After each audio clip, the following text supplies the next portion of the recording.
The NBA free agency season hasn't even been alive for 24 hours yet, but I think it's time to put it to rest because the one thing we're waiting on, the one thing we're waiting to be revealed to us, has now been revealed to us.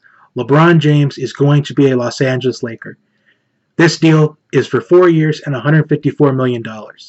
I think this is coming for two reasons. One, because I think the money was talking for him.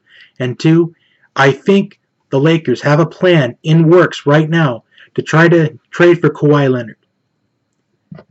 That's your next priority for the Lakers, is to trade for Kawhi Leonard. Try to get him.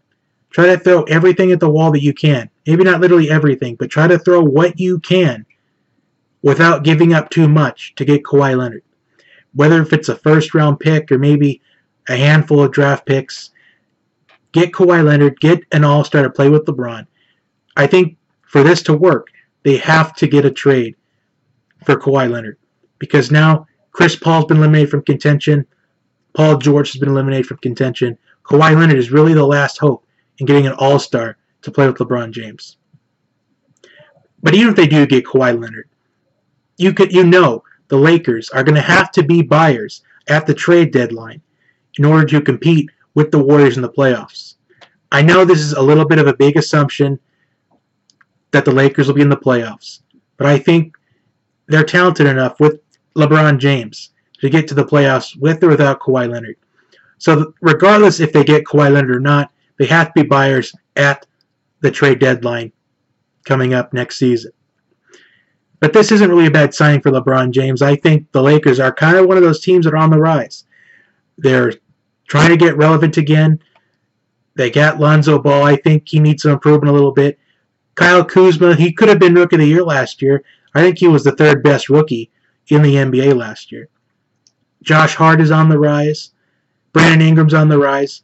So Lakers are a nice young team that are on the rise. And I think with this veteran leadership in LeBron James, I think this is going to work out for him. But the way I predict this is going to go, if they get Kawhi Leonard, I think the Lakers can finish third in the Western Conference at the very best because I still think the Rockets are going to be pretty strong. I still think the Warriors will be pretty strong.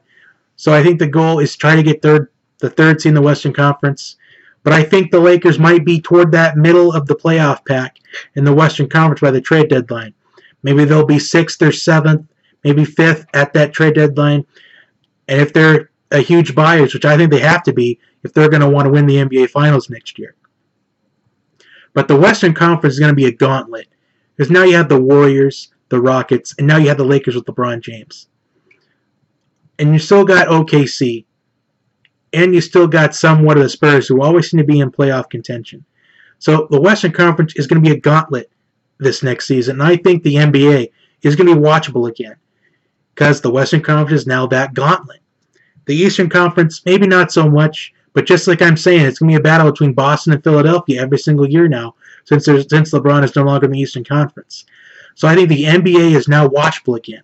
I know that's a very unpopular opinion, but I think the NBA is very watchable again. But the thing is, with LeBron going to the Lakers, the third reason why he probably made this decision, maybe he doesn't want to be hated as much anymore. Maybe he just wants to gain more fans. Because right now, half the Lakers fans, the ones that are saying they're Lakers fans, were probably anti-LeBron fans that have not liked LeBron for all these years. So now they have to be LeBron fans. So now they have to like him. And honestly, the Lakers fans, I think, are divided up into three parts. You got the loyal Lakers fans, you got the anti-LeBron fans, and you have the bandwagon Golden State fans. Those are the three divisions of Lakers fans. And 66% of them are not as loyal as they were in the past. Now, I know some very loyal Lakers fans, and I also know anti-LeBron fans. And I just came across one that is a Lakers fan, but he is a huge LeBron hater.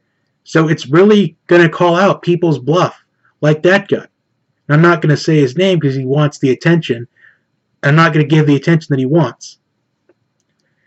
But he is an anti-LeBron fan and a Lakers fan as well. So really, his bluff is going to get called out throughout these next 4 years. My final thoughts on it, kind of just what I was covering. Your next objective is try to trade for Kawhi Leonard, get the All-Star play with LeBron, because Kawhi Leonard's your last hope. And then the next objective, be buyers at the trade deadline. Try to get toward that middle of the pack, about 5th through 8th. Try to be in that range by the trade deadline. If you're up to 4th, you're up to 3rd, even better. Because I think the best the Lakers are going to do this year is 3rd in the Western Conference, because you still got Golden State with their stacked roster, and you have the Rockets, so with James Harden and Chris Paul, and a nice bench core. So the best they're going to do, in my opinion, is 3rd place in the Western Conference.